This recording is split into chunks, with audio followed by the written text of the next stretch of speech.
Siddhagiri Janani IVF centre, test tube baby centre आणि कोल्हापूर महानगरपालिका यांच्या संयुक्त विद्यमानं सावित्रीबाई फुले हॉस्पिटलमध्ये मोफत वंध्यत्व तपासणी कक्षाची निर्मिती करण्यात आली आहे.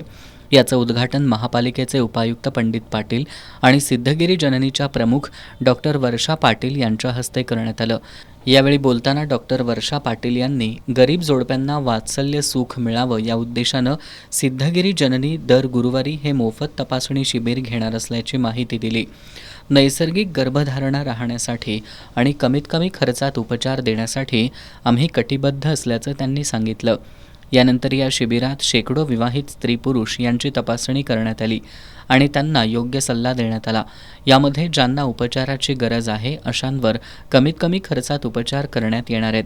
या उपक्रमाच्या माध्यमातून महापालिका प्रशासनानं वंध्यत्वासारख्या गुंतागुंतीच्या विषयावर जनजागृती वाढवण्यासाठी महत्त्वपूर्ण पाऊल उचललंय. यावेळी आरोग्य अधिकारी डॉक्टर प्रकाश पावरा, डॉक्टर संजना बागडी, डॉक्टर अमोलकुमार माने, विवेक सिंध, अनुराधा शिंदे, पुनीत मुचंडी, डॉक्टर उज्ज्वला माळी, यश लाभार्थी मोठ्या संख्येनं उपस्थित होते.